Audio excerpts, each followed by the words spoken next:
As Emily said, my name is James Kazaier. I will do a better introduction later, okay, as I go through the talk. But for now, let me start by telling you guys a story, okay?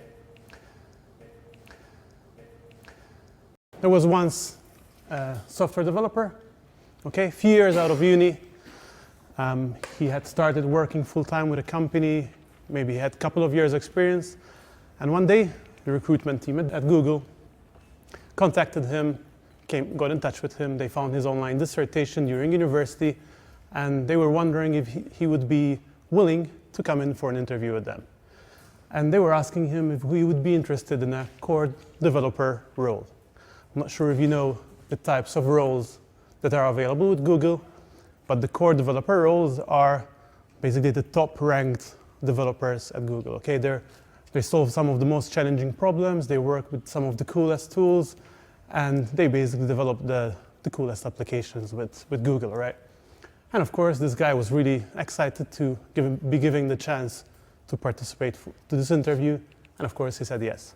He knew how hard the Google interviews are, especially the ones for the core developer roles, so he tried to haggle as much as possible to get more time so he could prepare for the interview. He managed to get about 1 month, right? He managed to get about 4 weeks to prepare for the interview. The date was set, it was scheduled, and during this time, he spent every available minute and hour working on this interview, okay? He tried as much as possible to go online and find coding puzzles, people that went to coding interviews before, either with Google or Amazon, like the big companies, right? The ones that ask the most difficult questions. And he tried to work through them, okay? And he spent a lot of time trying to do this. Apart from that, he revised his computer science books, right? He went back, did some revision. He knew that Google interviews are notorious, like they focus on fundamental concepts of computer science. So he tried to revise on this subject, and he also spent some time looking back at mathematics textbooks, right? In case they would ask anything specific on mathematics. Anyway, 4 weeks passed quickly, and the day finally arrived. Our main character in the story was feeling really nervous on that day. He thought, you know, I'm really lucky to be given the chance to do this interview, but I'm really nervous, I'm gonna screw it up, okay? Anyway, I'll give you an idea of how the first Google interview, the format of a Google interview is. Right, you have on one side, of course, you have the candidate, okay, the developer. On the other side, you have the interviewer, all right? They're usually sitting in different countries, sometimes in different locations. The interviewer is sitting in front of his computer, usually at his office, okay? While the prospective candidate is sitting comfortably at home in front of his computer, or I don't know, maybe in an internet cafe, right? But basically somewhere where there's a good internet connection. And they're sharing a Google document. They're also talking on the phone together, okay? Either phone or Skype, but they're basically listening to each other, okay? Talking to each other. And anything one person types on the screen is seen on the other, right? Via the Google Docs. And usually the interviewer gives a specific problem, a specific coding puzzle, and says, okay, you have a time limit, you have 20 minutes, you have 30 minutes, read it carefully, ask me any questions, and then write me a solution for this particular problem. And this was the case, right? He was given a particular problem, he asked some questions, and he started working on this problem. Let's have a look at the type of problem that he was asked. Yeah, and in this example, this candidate was located in London, whereas the other guy was on the other side of the world in the US, all right? Let's have a look at the type of problem that he was given, all right? He was asked to write a traversal function for a graph. I'm not sure how many of you are familiar with graph data structures, so I'll give you a quick introduction of what they are. All right, so over here on the right, you have an example of a graph. A graph is composed of two main things. You have what are called nodes and edges. They're fancy words, but really they're very simple concepts to understand. The nodes are the circles in that picture. They represent objects. Things like in this example, we have cities, right? But they can represent a lot of different things. And the edges, the connections between those objects, they're called edges. the lines between those objects usually represent relations between those objects. In this case, we have cities, London, Paris, etc., and how they're connected with flights on a particular day. So for example, on a particular day, you can travel from London to Paris, from Paris to Rome, but you cannot travel from London to Rome, right? You have to take a connecting flight. They can be used for a lot of different things. They can be used to represent any other different type of data. For example, if you're Facebook, the nodes, the circles in that diagram would be the people registered on Facebook, right? And the connections between them would be friendships, right? Paul is friends with Peter, so you have an edge between Paul and Peter, the circles, right? Anyway, and that's what a graph is. He was asked to write a traversal function for this graph. Traversal is a fancy word. All it means is exploring the graph using the connections that you have in your data structure, starting from an initial node. So I'll walk you through it, okay? It's not very difficult. It's quite a simple concept. Say you have an initial node starting at London, and you want to explore your entire structure and your entire graph. One algorithm would work, for example, starting from London, mark it as explored, and move to Paris, okay? By taking the edge, the connection available there. And from Paris, you move down to Madrid and down to Lisbon, okay? You keep on exploring and marking each node as explored. Once you're at Lisbon, you cannot go anywhere else. Why? Because you've already explored Madrid, and there's no other outbound connections to where you can go, right? So what do? You backtrack. You go back to Madrid and back to Paris. This is called backtracking, still using the edges that you have in the graph. From Paris, you stop. You stop. Why? Because there's another connection you can take. There's another node you can visit. In this case, you can go to Rome. And from Rome, you cannot go anywhere else that you haven't explored yet, right? Because, for example, from Rome to Berlin, the arrow is on the opposite side. So you backtrack again, all the way back to London, and now you can go to Berlin, all right? This particular algorithm is called depth-first search. It's a very well-known standard algorithm, and you use it to explore graphs. There's another algorithm, I'm going to say it's called breadth-first search. I will not go into details how it works, but it's just another solution on how to explore, how to traverse graphs. Anyway, both of these algorithms would have been fine as a solution to this problem. And our hero in this story, he knew these algorithms inside out, right? He had really prepared for this interview, and he knew these algorithms quite well. And in fact, he thought, this is so easy, I cannot believe they asked me such an easy question. I'm going to be done in 5 minutes, give me the job right away, right? So he threw himself at the problem. By the way, every time you visit a node, there's usually an operation you need to perform, right? For example, you can count how much money you spent to travel to that particular location, or you can do other operations. But in this case, all he was asked was just to print the number of nodes, the contents of the nodes that he visited, right? So he would print London, Paris, Madrid, Lisbon, Rome, and Berlin in the same order that they were explored. That was all the question was asking. So again, our candidate was overconfident. He knew that this was an easy question, and he threw himself at the problem. And he said, okay, I'm going to be done in 5 minutes. Watch me, right? After 5 minutes, he hit a wall, okay? Specifically, the interface wall. He was given an interface to access this graph. It was a non-standard interface. All the algorithms that he had studied and prepared for did not work.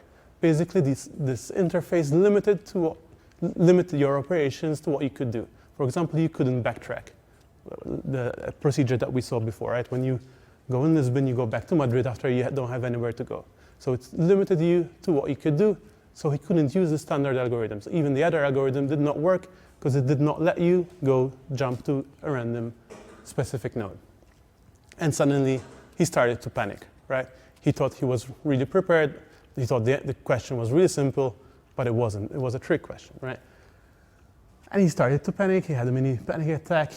Lots of thoughts were going through his head. He said, I cannot believe I was so stupid. I've just wasted 5 minutes of my interview. The time limit was 20 minutes. And I'm going to screw up my chance of working with Google. Anyway, and I don't know, maybe a few more minutes passed until he calmed down. He couldn't think of a way to solve it, and after maybe a few hints and a little bit more thought, a few hints from the interviewer, he had the light bulb moment. He figured out how to overcome this problem of this limited interface that he had. Okay, I would not go into the details here because it is a little bit complicated, but basically he thought about the solution and he threw himself and started writing the solution. At the end, he managed to write something that works, okay? It wasn't perfect, it was a little bit buggy, but it kind of worked. It wasn't even that performant, but it was a good solution. Unfortunately, he had spent way too much time on this, right? He had finished it in 40 minutes instead of 20 minutes. And this was way more than what he was allowed. And the interviewer told him they were looking for someone that could solve this problem in 20 minutes. And he was invited again to try again after a while. Okay, I wanted to start with this story just to give you an idea of what these type of interviews feel like, okay? This is a little bit of an extreme question, all right? Not all coding interviews ask questions about graphs, right? But they're all like this. They give you like this small puzzle that you need to solve, okay? This small coding puzzle that you need to write a program that solves that problem, okay? As you might have guessed, that guy was me quite a few years ago, okay? About 10, 12 years ago. And yeah, a lot has happened since then. My name is James Cotayer. I'm an author, trainer, but mainly I'm a software developer. I've been in the industry a bit more than 15 years, which in this industry makes you very old. But yeah, I've been in the industry for 15 years. I've worked in different types of companies, different industries. These are a few of them since that Google interview. And see, these are some of my publications, okay? But enough about me. This talk is about the coding interview, right? Specifically, it's about what we can do to pass these coding interviews. And we want to answer the three main questions. Why is it that companies ask these coding puzzles? What can you do to improve your chances at passing them?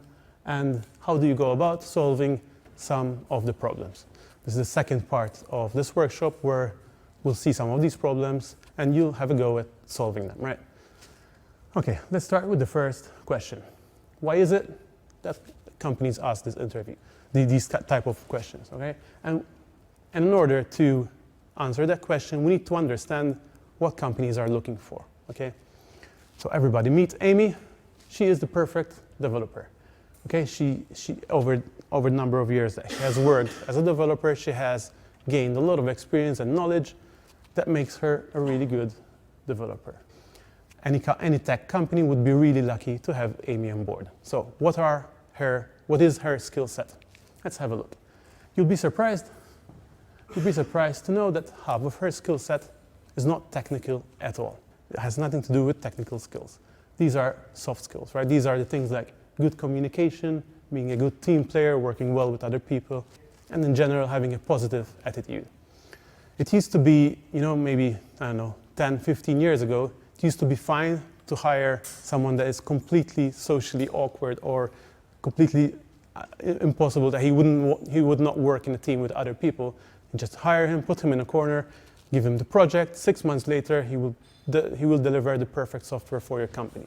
That doesn't happen anymore. Why? The business has become a lot more complex than it was 15 years ago. And as a result, the software has become a lot more complex, right? The software model, the business that your company has. If the company is a lot more complex, the software is a lot more complex. And as such, no single developer is good enough to do all that work by himself.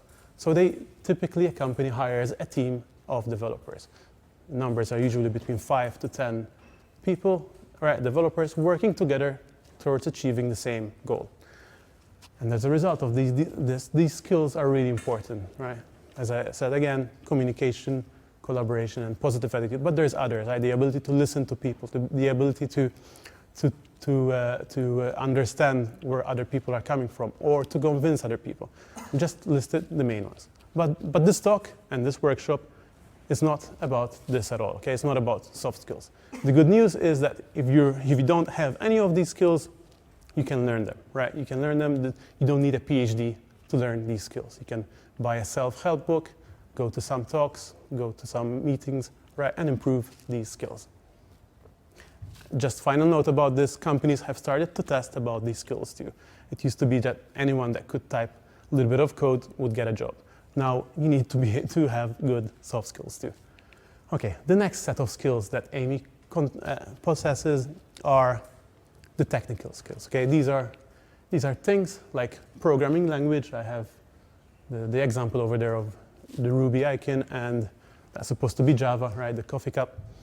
These are things that the programming language are things that you can learn in courses like over here, like Wagon, or in other courses, or by buying yourself a book or following an online tutorial. Okay, these are things that you learn. Typically, you can learn after you learn the first one. Maybe you can learn them by yourself. This is what Amy does, right? Every time she needs a new language, she goes online, she buys herself a book, she buys a course, and she learns.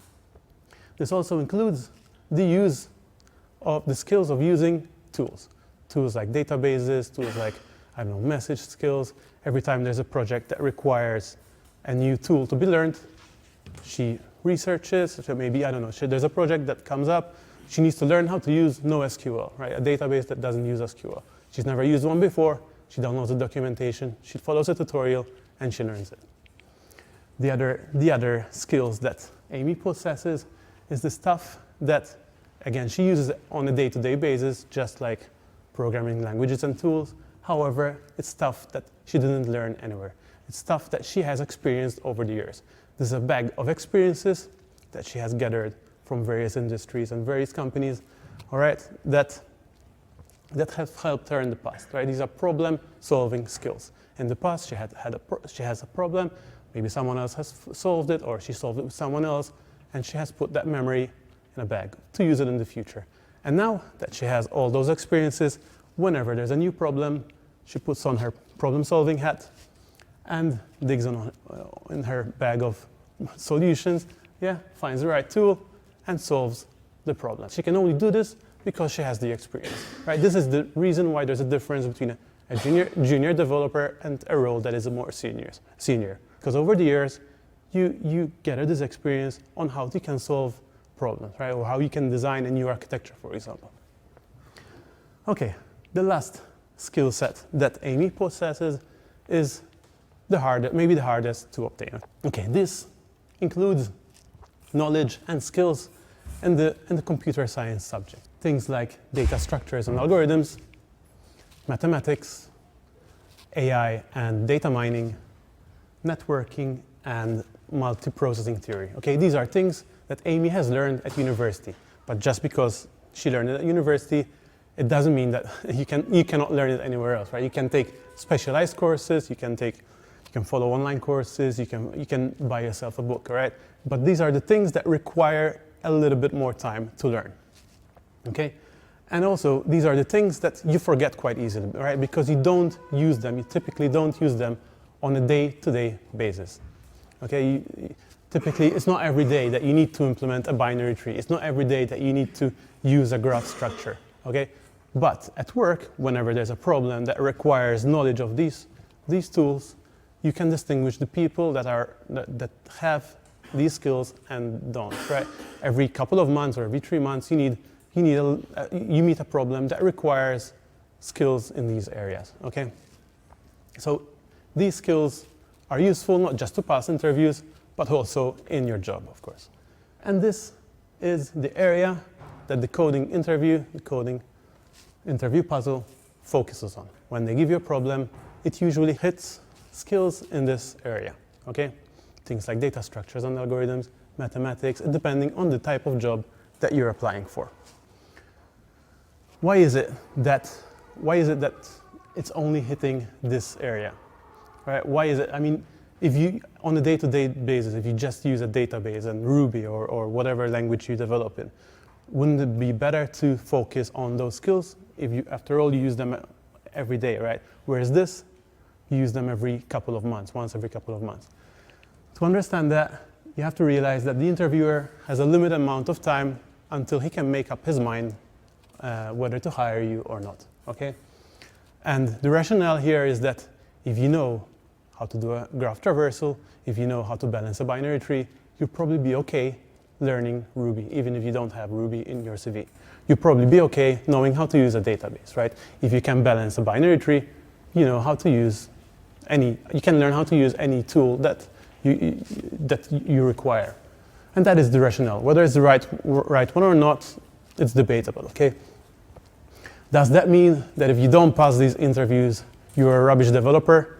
None at all, right? Not at all. Even companies that do these interviews, they realize that. They realize that these kind of interviews produce a lot of false negatives, right? Like situations where a candidate would have been perfect for the job, however, he failed the interview, right? And he didn't get the job. They realize that, but they prefer to do that to minimize the chances of getting someone that's not good for the job hired, basically, right? Because that costs them a lot more money than losing someone. And that is the rationale why they do these interviews. Let's have a look at the type of models of the way they conduct these type of coding interviews. One of them we've already seen, the remote interview, where you're sitting in different places, each one of them in front of the computer, both of you seeing what you're seeing on the screen, sharing the screen. My tip, if you're doing this kind of interview, is that make sure you have obviously a good internet connection and that you have a good phone line with the interviewer, or Skype or whatever you're using. Use a hands-free, right? Because you need both hands. But yeah, just make sure you're not let down by technical stuff. Okay. The other model is when they call you in to the office, right? They're sitting behind you. They give you a problem, either on a piece of paper. They give you the tools. They set up a computer with all the tools that you require on it, and they tell you to solve it while they're watching what you're typing, right? If you're doing this kind of interview, make sure you're comfortable with someone watching what you're typing behind you, right? Not everyone is comfortable with pair programming, okay? You'll end up, the first time you do it, you'll be surprised by how many typos you do, right? And you'll get very nervous and you'll end up wasting a lot of time. So get comfortable with, I don't know, try it out with a friend, get comfortable before you do this type of interviews, okay? And again, for all of these models, make sure you ask questions, make sure you understand the problem correctly. Another important thing is that you think out loud. Anything that you're thinking, say it out loud, so the interviewer can know what you're reasoning through, okay? The other, yeah? Isn't that possible wrong? Because if your reasoning at that part actually is being wrong, you're going to show that to the interviewer. Yes, that's probably a good reason why you should speak out loud. Because if you go down the wrong path, the interviewer might provide you with a hint, right? You're going to go down that path anyway, whether it's right or wrong, right? Whether the interviewer thinks that's right or wrong, you're going to go down that path anyway. So might as well you speak it up, and the interviewer say, maybe that's not a good idea, right? It's probably, I think it's a better idea to speak through it, okay? The other model is what I call the whiteboard interview, okay? Google is very famous about this too. They call people to their office, they give you a problem, they give you a whiteboard marker, a whiteboard, and they tell you, write the code to solve this solution. I find these extremely hard, right? Because you don't have a computer in front of you, right? When you have a computer in front of you, you want to test a piece of code or you want to debug a piece of code, you cannot do that, right? You have to work everything into your head. What I would say is that interviewers know that. They're not expecting perfect code in this model, right? They're expecting a few bugs, no problem, but the general solution of what you write on the whiteboard needs to be correct, of course. If you're doing this type of interview, again, practice before, whether it's on a piece of paper or if you're lucky and have a whiteboard, practice it, because when you write code, it's very different than when you type it. All right, the other model that's becoming more and more popular is that companies use third-party companies themselves to conduct the interviews for them. These are things like Codility, DevSkiller, and there's loads of others, right? There's a few others.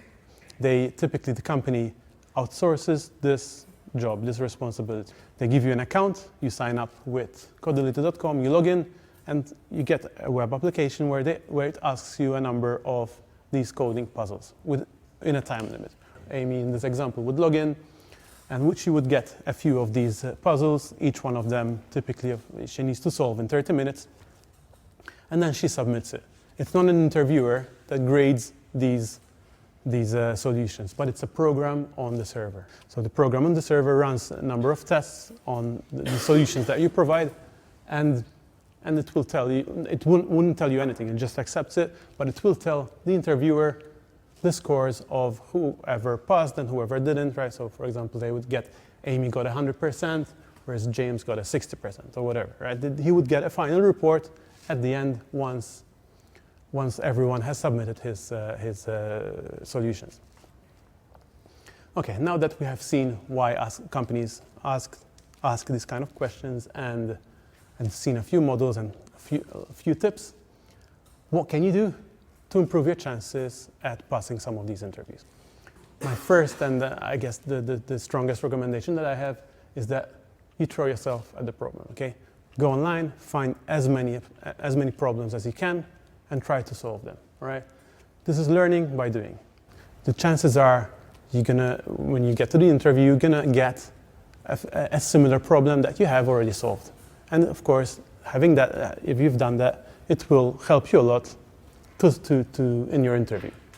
But it's not enough. Unfortunately, it's not enough. There are going to be problems online which you will not manage to solve. There's no way you can solve it unless you have some knowledge in the core computer science language, right? If you've never done binary tree traversal, it's pointless getting a question about it if you don't know how to do it, right? It's unlikely you're going to come with a solution about it, right? So it requires a little bit more time and effort to learn these computer science concepts. As I said, Amy learned these concepts at university, but you don't have to learn these concepts at university. You can take other courses, okay? But you tell me, you know what, I have an interview in 4 weeks' time. I cannot be expected to learn what Amy has learned in 4 years in 4 weeks' time. And you're right. But if you have a limited amount of time, I would focus on just one subject, which is the core data structures and algorithms, which I would think that 80 or even 90% of all computer science problems are focused on this one subject, okay? Even the problems that you get at work, usually they focus on just this subject. The subject is extremely vast, right?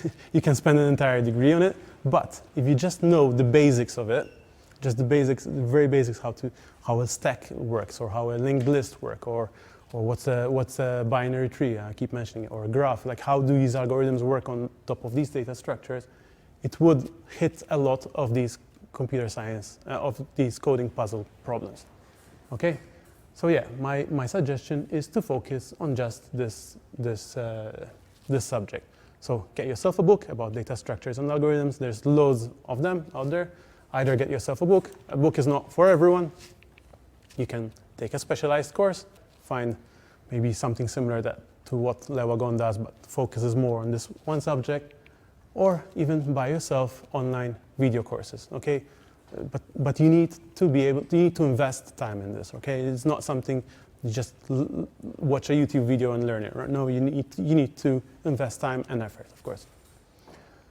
So now it's about to move to the second part of this workshop. It's where we'll get our hands dirty and try to solve some of these problems. And the way it's going to work is I will give you a problem, I will describe it, I will give you examples of what the problem expects, what the output of the problem is, of the solution is, and I will give you 10, 15 minutes, depending on the type of problem. You're going to have to try to solve it on your computers. Okay, then I'll give you a hint for whoever hasn't managed to solve it. I'll wait another 5 minutes, 10 minutes for the rest of you to try to solve it, and then I'll give you the solution.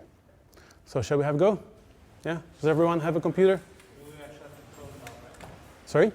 You have to code, yes. Does it have to be a specific language, or? So it's the problems are to be solved in Ruby. Okay, but you can do it in Python as well. You can do it in Python as well. Thank you. So can everybody try to clone this repository? I'm assuming you're familiar with Git. Yes? Yeah? If not, just type that in your terminal. I'm assuming you have Git installed. All right? It will bring down a project. And I'll explain how the project works afterwards, right? Has everyone managed to clone this? Yeah? Okay, so once you've cloned the project, okay, you will have two main folders, okay, two main directory, one called libs and one called tests, all right? So in the libs folder, there's a bunch of Ruby files, right? There's array rotation, there's a bunch of these problems. And in the tests folder, there's a unit test for each one of those problems. So let's say we're working on the valid anagram test, on the valid anagram, right? You can test whether you've written is correct or not by doing Ruby tests valid anagram test.ruby and run the test, and it will tell you whether you've completed the task correctly or not. In this case, it has run 9 tests, 9 assertions, and they all failed, right? Why? Because I haven't finished the solution, of course. The solution is empty. Now I'm going to show you what's contained in the files. I use RubyMine, which is an IDE for Ruby, similar to Sublime, but it gives you a little bit more tools, right? It shows you the project over here, the one we have just downloaded. These are the different libraries, the different Ruby files, right? So for example, we have the valid anagram. Can you see that the function here is empty? You have the problem description up there, but ignore it for now. I will talk you through it. And here you have the test for that valid anagram, okay? If you run the test in this particular tool in the IDE, it will be similar to running it in the console, right? It will tell us that it has run 9 tests and they all failed. All right, so is everyone set up? Has everyone downloaded the source files, or at least they can pair program with someone that has? Yeah? Can I ask you something? Sure. So testing on the command, it's just running the test file. Correct. So you can just to run the test, Ruby test / and the particular problem that we're solving. Yeah? Thanks. No problem. Okay? Shall we proceed with the first problem? Okay. The first problem that we're going to see is called checking anagrams. Okay? This is the Ruby file that we saw with the valid anagrams. Okay? So, is anyone familiar with what anagrams are? Right? Anagrams are like a string that if you move, like you change around the order of the characters contained in that string, they would form another phrase. Can anyone think of an anagram for the phrase action man? Come on. Hero. No, it needs to be the same. All the characters need to be used. Okay, all the characters and including the space, and they need to stay with the same case, right? So if it's lowercase, including the space. Okay. I can show you.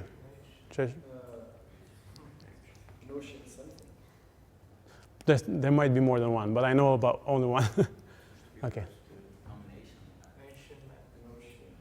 So action man, if you rehash it or move around the characters, cannot aim. Okay. Anyway, so those are two strings that are anagrams of each other, right? You can move around the characters and form one from the other. So we need to open this file, the valid anagram.ruby. Okay, there's a function, there's a method in there called isAnagram that accepts two strings, s and t. S can be, for example, action man, and t can be cannot aim. Right? It can accept any two strings, and the result of this function it needs to return true or false. True or false. Basically, it returns true if one string is an anagram of the other. If you can rearrange the characters to form from S, you can rearrange the characters to form T. Yes? Does this depend on sense? On what, sorry? On sense. So the word needs to make sense. So, no, it doesn't. So basically you get, the phrases are already an input of your function, right? It doesn't matter whether it's just rubbish or not. But if you can form the second string from the first one, then it should return true. So you don't need to check dictionaries or anything like that. the test to run is, once you finish, the test to run is the valid anagram test. Yeah, and remember, characters are case sensitive, so if you get, I don't know, car and rock, but different cases, it should return false. And also, punctuation marks and spaces count. Okay, you have to move them around just like if they were normal characters. I'll start the timer. I'll give you 10 minutes.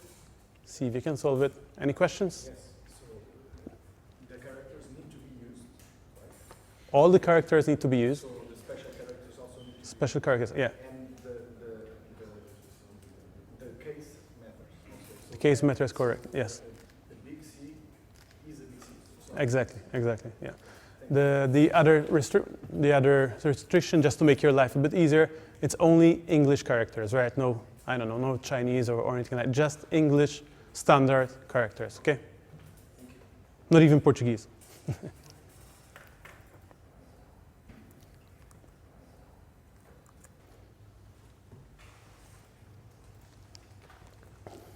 What I would say, if you're stuck and you cannot solve it, don't try to hammer in the solution that you have, but it doesn't work.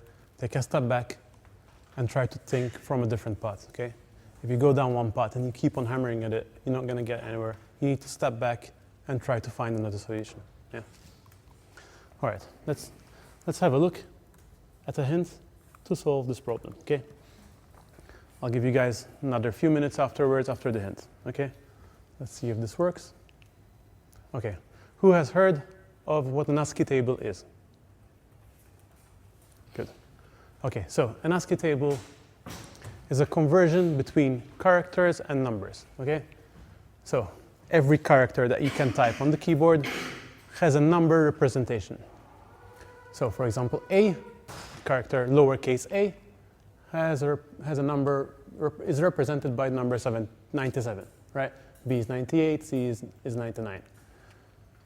The uppercase of A is a completely different number. It's 60 something, I think 64, 65. So we can use this concept to help us solve this problem. If we map every letter that we have in our string into a number, we can then use it for something else, okay? So how do we do this? So remember the ASCII range. The ASCII just covers the characters in the English language. That's why I said we'll limit this problem to the English language, okay? Characters, all the characters in the English language, plus punctuation marks, plus spaces, etc. So the range is 0 to 255, right? So you need 256 spaces to represent the entire ASCII table. And the way to convert a character into a numeric format is by doing dot ord at the end, right? So you have character A dot ord gives you 97. I'll show you how you can do this. Let's say you have the character A and you want to convert it to an ASCII numeric, okay? If I just do puts A, what's going to happen here? It's going to just print A over here. If I do dot ord, it's going to give me hopefully 97, yeah? If I do B, it's going to give me 98. A uppercase, if I remember correctly, 64, 65. There you go, okay? Every character has a numeric equivalent. This is the way computers work.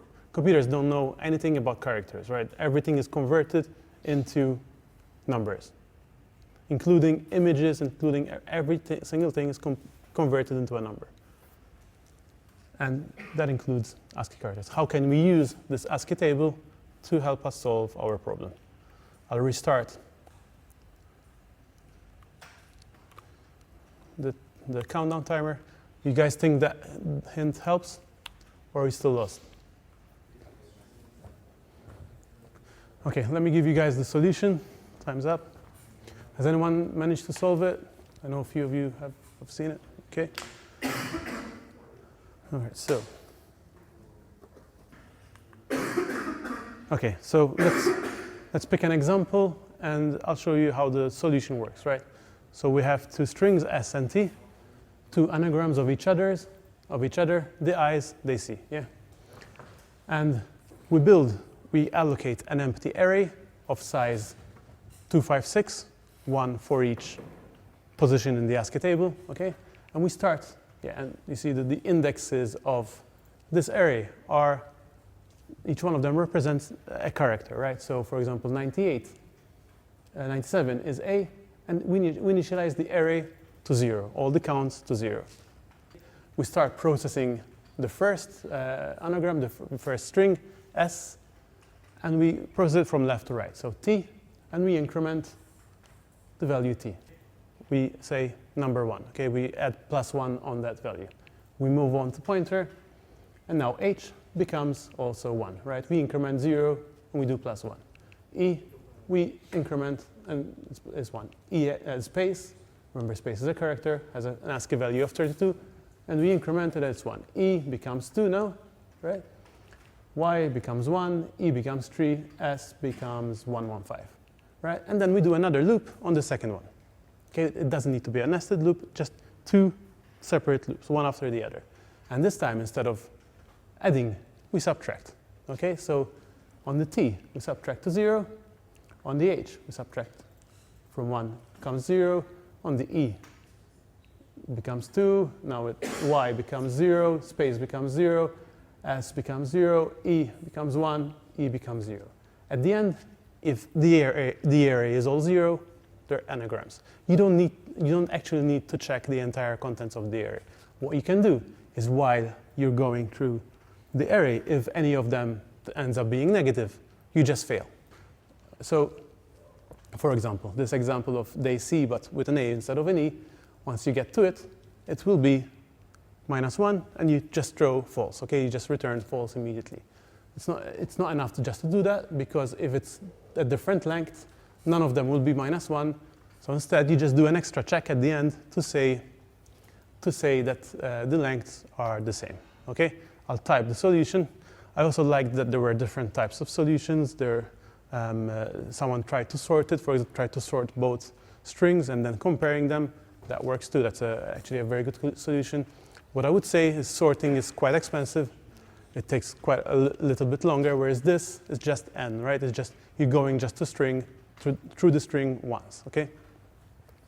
Let me just type the solution so you can see it. Will you make the solution available for us? So all the solutions that you see here, they're under a different branch of the repositories. I was supposed to tell you this at the end, but don't switch to it, okay? There's a branch called solutions. You just switch to it, and it will give you the solution, all right? But don't cheat. Okay, so here's the file. I'll just walk you through it while I'm writing it. Right? So initially, you create the table, which will be an empty array containing 256 entries, all initialized to 0. And we have a variable called T is anagram of S equals true. Initially, we assume that it is true, okay? Then we start a loop on S, and on each character, we do C. We assign each character to the variable C, okay? And we do table, all right, our lookup table at the index of C.ordinate, right? The ASCII equivalent plus equals 1. And we do the same thing we do a similar loop for T instead of S. So for T, each character, assign it to C, go to the table. However, instead of adding 1, we subtract it. And now we can have a condition here to say change T is anagram of C to false if the table at C.ordinate is less than 0. Okay? And that means it's false. At the end, we just return this variable, and the length of both strings are equal. Length equals T.length. That is a valid solution. That is also one of the most performant solutions, because all it's doing is just going through the strings on a single pass, okay? Just once on each string. So now if we try to run it, if you try to run the test, hopefully it will pass. I hopefully copied this correctly. And all the tests are passed, okay? 9 tests passed. Shall we move on to something a bit more interesting, something a bit more fun? Yeah? Yeah. All right, so everyone knows what an array is. Imagine we have an array, as an example, with 5 items over there, 7, 2, 8, 3, 5. And we perform an array rotation on it. Does anyone know what an array rotation is? Array rotation. Okay. Randomly assign. No, I'll show you. Switch positions. Switching positions to the right, right? So, well, it can be both right and left, but in this particular problem, is to the right. So an array rotation of one place moves everything, all the contents in the array, one position to the right. And what happens to to number 5? It goes back to the start. Yes. Yeah. So that's an array rotation where k is 1, right? You're rotating by one element. If k is 2, you perform this another time. Okay, you perform another rotation, and 3 goes back to the start. Right. So for comparison, this is the original array. So from here, 7 moved here, from 2 moved here. It moved 2 positions. 8 moved here, and 3 and 5 went back to the start. Okay. Everyone understand what an array rotation is? Cool? Yeah? So we need to write a function in that class, array rotation.ruby, implement the method called array rotate, which accepts a and k. A is the array containing anything, can contain strings and can contain numbers, and k is the rotation number. Okay, k, we saw an example of 2 before, it can be 1, it could be the size of the array, it could be 1 million, it could be a very large number. In that case, we just need to keep on rotating, okay? And returns a copy of the same array, okay? Not the same one, a copy of the same array with everything rotated. And that's the test to run.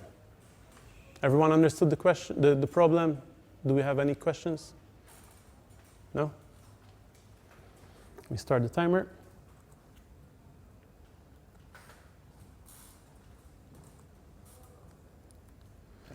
Okay, so I'll give you the hint, right? It's called the remainder trick.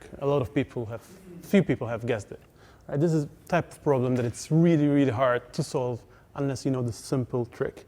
If you know the simple trick, it becomes really trivial, and you think, oh, this is really stupid. I didn't know this, right? Okay, I'll give you an example. What's the result of that? 500 division by 2. It is 50. This is 250. Remainder 1. Yeah? 500 division by 2 is 250, remainder 1. Okay?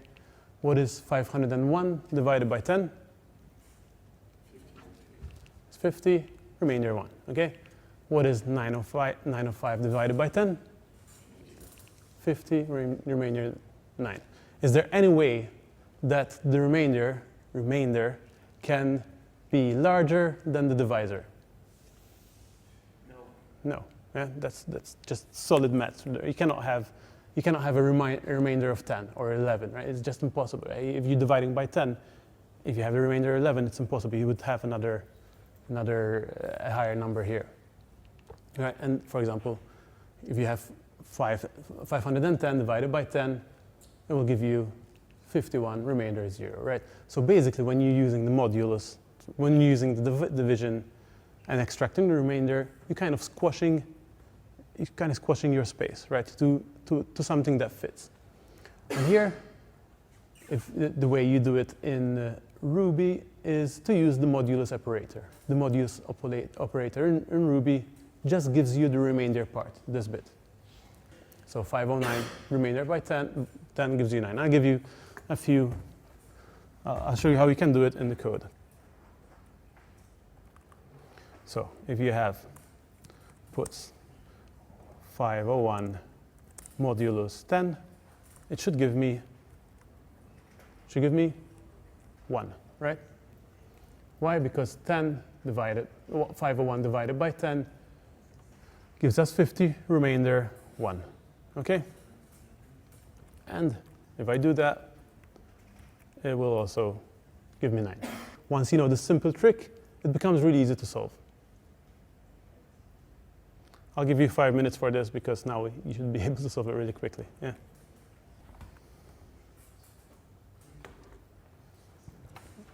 So I have zero experience in the IT field. Mhm. I'm an engineer who uses IT. Yeah. But so would you say that this kind of thinking and all this, like it's like puzzle solving? But you Yeah. said describes more or less of coding. It's, really depends. no, so you don't do this kind of stuff every day, right? Of course. Is that But what I you're mean, asking? you have to think on like puzzles and not just. Yeah, what we do at work every day is problem solving, right? Okay. But not like this, I know, obviously, yeah. right? Usually it's more problem solving on a bigger scale in the sense of like solving an architecture and not something as specific as this. Okay. But solving these kind of problems kind of trains your mind to think that you think analytically, to think from different angles, to even trains you on general problem solving in the sense that you learn how to go down one path. Okay, I'm stuck. This does not work. Backtrack. Try another one. Backtrack. You know, that kind of thinking. What I would say is that, yeah, these kind of problems, they don't mirror what you do every day, of course, right? But some of the data structures that you use to solve these problems, you use them on a day-to-day basis. We haven't seen an example of a data structure. It will come up in the next problem. Yeah. Thank you. Shall we have a look at the solution? Yeah. Yeah. Okay. The solution becomes really easy if you use the modulus operator. Okay. This is our input array, for example, and we have k equals 2 and size equals 5. Just to walk through an example solution. So let's say we want to rotate everything, every position by 2. We create an empty array, okay, and we start iterating over each position in the source array, okay, in the first array. And we start by applying that formula. The 0 over here is the index of the array, the position that we're in. And we add to it 2. 2 is k, the rotation number. And we do mod 5. 5 is the size of our array. That is the mathematical formula. Well, mathematics is not really that complicated, right? But that's what we would use to find the index where we would put this item, right? So what's 0 plus 2? 2, right? What's 2 mod 5? Exactly, it's 2, right? If you do 2 divided by 5, gives you 0, remainder 2. So 7 would go down here, okay? So that formula we saw here, it gives us position 2. We move on to the next, and now we have 1 plus 2, 1 being the index of the array, plus 2, it's k. It's not this 2, it's this 2, okay? This stays constant, this 2. And even this 5, this size. And now we have 3 divided by 5, remainder 3, okay? So 3 mod 5 is 3. And the 2 goes down there in 3. We do the same thing on 8. So 2 plus 2 is 4, mod 5 gives us 4. Gives us 4. And it goes down there. 8 goes down there. This gives us 4, and we put it there. This is where the rotation happens. We have 3 plus 2, division by 5 is what? 0, right? 5 division by 5 is 1, remainder 0. So in that case, we put 3 at 0. And now the last one, 4 plus 2 is 6, division by 5 is 1, remainder 1. Boom. That's how easy it is. This is called the modulus operator. It's used extensively in building more complicated things. It's used every time you have a problem where you need to wrap around. Don't just think about Pac-Man. Has anyone played Pac-Man over here? Okay, phew, okay. I thought I was getting old and nobody knew about Pac-Man. But every time you think about modulus operator, every time you think about wrapping around, think about the modulus operator. It gives you that for free. Okay, using basic maths gives you that. And it's used in a lot of different data structures and is used extensively in computer science. It's used as what we call circular buffers, and it's also used in different hashing algorithms. Okay, I won't go into details what these are, but I'll give you the solution of this problem, all right?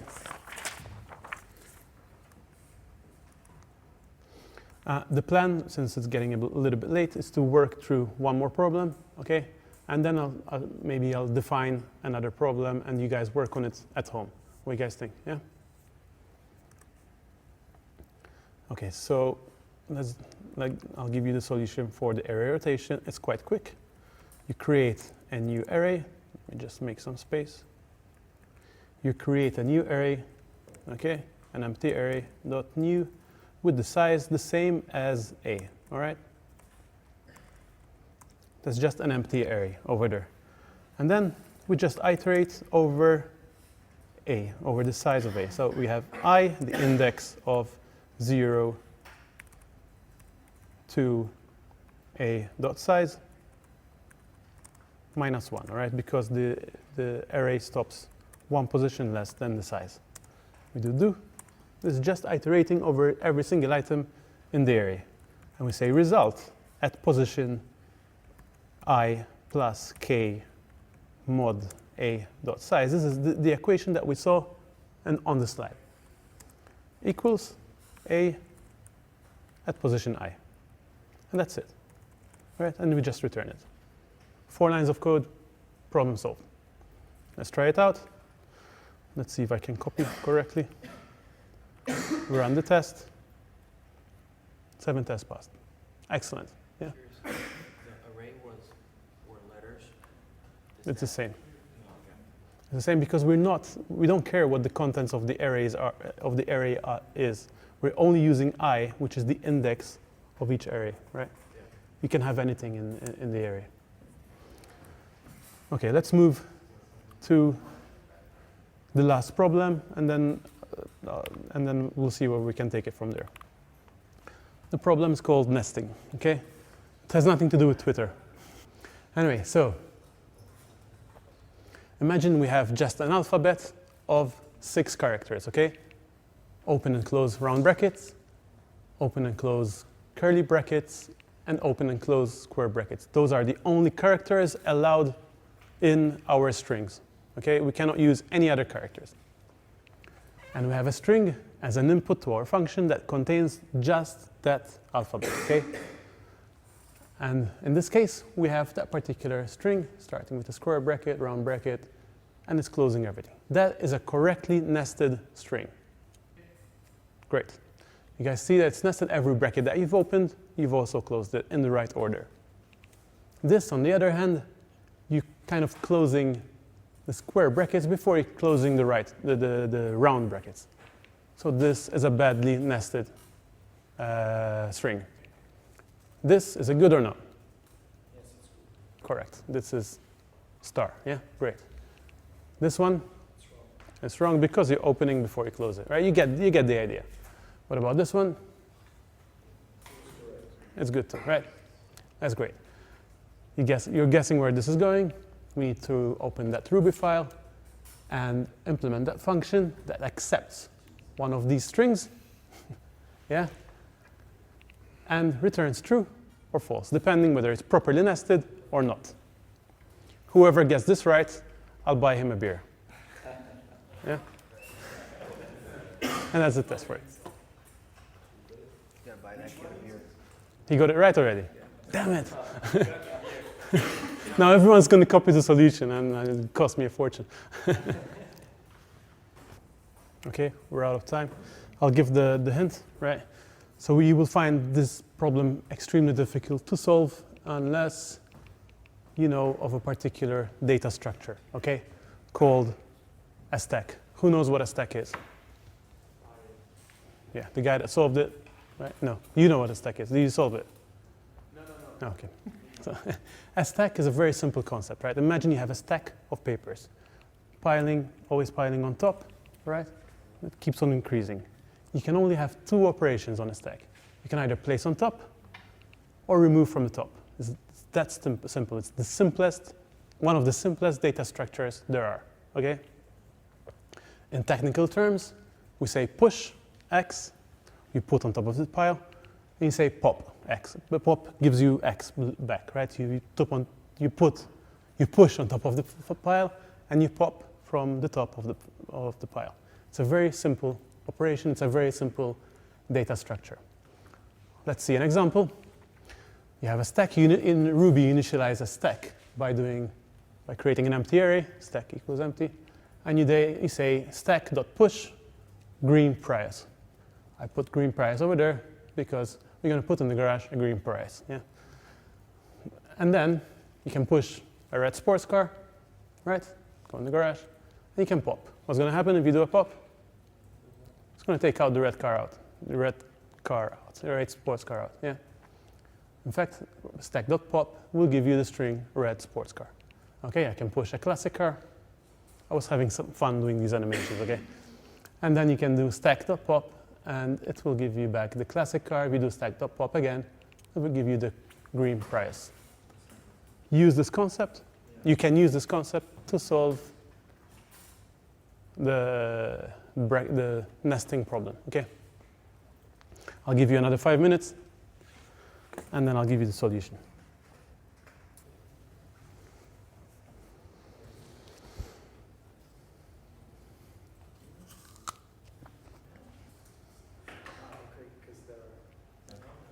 Okay, the solution is it's actually quite simple. Again, once you know how to do it, it becomes really simple. There's nothing complicated about these algorithms, right? The rules are if you meet a left bracket, any left bracket, you push. If it's a right bracket, you pop. All right? So let's try it out. First example, square brackets. You move from left to right as usual. You process the string left to right. You push the square bracket, goes into the stack. You push the left round bracket, yeah, goes into the stack. You meet a curly left bracket, you push it again, okay? Now we have the right curly bracket, so we pop it. And we do the assertion over there, okay? Is the output of the pop the left equivalent of the right bracket that we're processing? If it is, great. We haven't failed yet, okay? We move on to the next round bracket, and we pop again. Is the value popped out of the stack the left equivalent of whatever we're processing? It is, great. We continue. Do the same thing because it's a right bracket. We pop, and is what the popped value the equivalent of whatever we're processing? It is. So it is okay. It's not enough to do this. Okay, it's not just enough to do this. We need to check at the end whether the stack is empty or not, right? Because you could have a missing closing bracket. So is the stack empty at the end once we process the entire string? It is, great. The string is valid. Okay, the string is properly nested. Let's see some failures. Here we pushed the 3 left brackets. We come to process the right curly bracket. We pop an item. Is it the left one? It's not, it's round, so we fail. Boom. This is a failure case. The left curly bracket, sorry, the left round bracket is not the left curly bracket, okay? So we fail. The other case is when we're missing one of the brackets, okay? We're missing here. So is there a left curly bracket on top? There is, okay. Is there a left round bracket? There is, okay. There's nothing else to process. The last check is whether the stack is empty or not. It is, it's not, so we fail. That's the algorithm. I'll write quickly the solution. And then what I was thinking is present you the hardest problem that we have here, okay? Give you the hint, and then you work through it. You try to work through it at home by yourself. If you don't get it, Google it, find out how the algorithm works, okay? Or just look at the solution and explore it, okay? What I'm gonna do, because we're running a bit out of time, is I'm just gonna show you the solution, all right? As I said, there's a branch called solutions. If you check it out, it will give you all the solutions, all right? Initially, I set a flag set valid is true. I create a stack which is empty, and then for each character, C, I assign it to a character C, and I do a case statement, okay? On C, I check when it's left, any left bracket, either a square, round, or a curly bracket, I push it onto the stack. When it's the right equivalent, or the right square bracket, I pop it and ensure that this is the left equivalent, right? So valid is false if this is not equal to the left one. And I do the same condition for each of these brackets, right? Round bracket, round bracket. And at the end, I ensure that the string is valid and the stack is empty. Cool? Let me show you the last problem so you can work on it at home. And I'll also give you the hint, okay? Directly.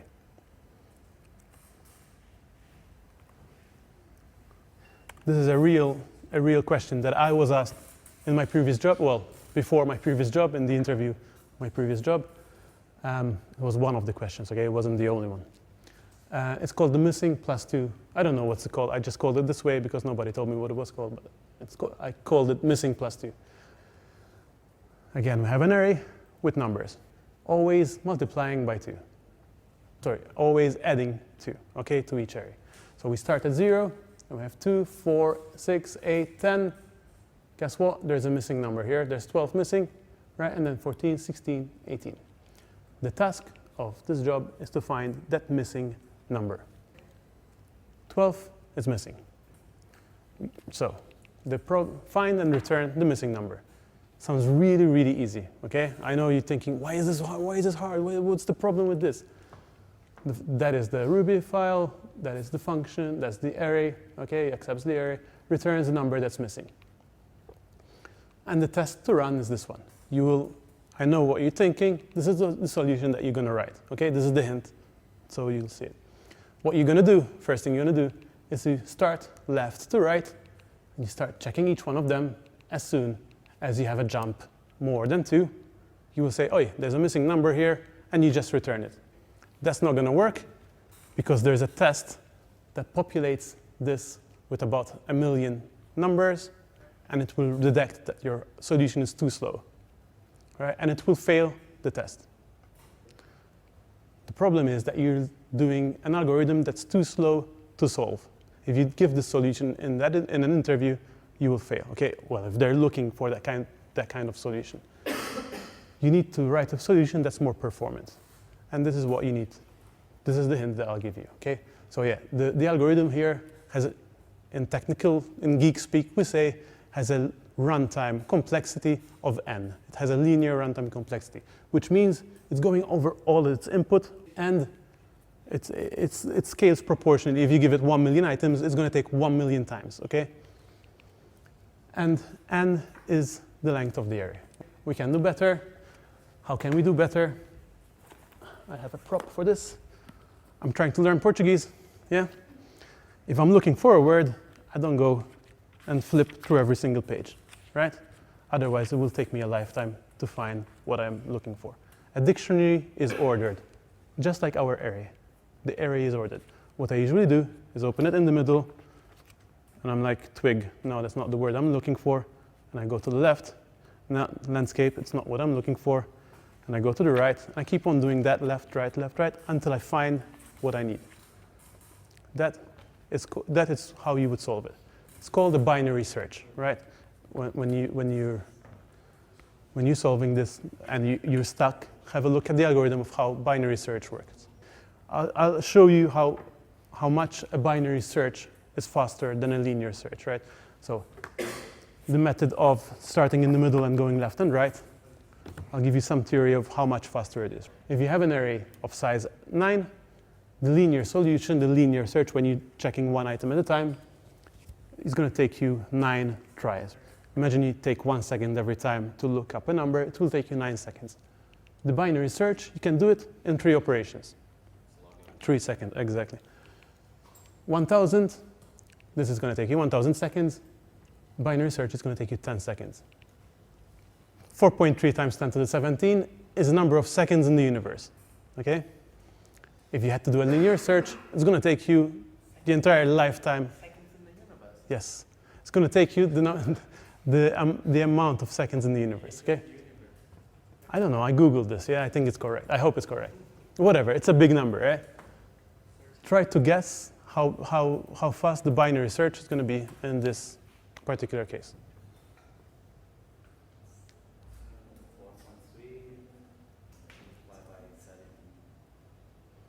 4.3. 4.3, that might be right actually. Anyway, the answer is 58 seconds. Incredible, right? This is like the reverse of that puzzle. I don't know if anyone told you, if you fold a piece of paper 64 times, it's going to have the length of from here to the moon, right? Because it's an exponential growth. This is the opposite. It's the opposite of an exponential growth. It's called a logarithmic function, okay? It's directly the opposite. So when we're writing algorithms, this property is really useful, okay? That you can measure the time, how long it's going to take, and calculate how to write more efficient algorithms, okay? So have a look on binary search, try to solve this problem, look at the solution, and yeah. That's all I have for you guys. One more thing. Thank you. Just wanted to put a link up there. Just one final thing.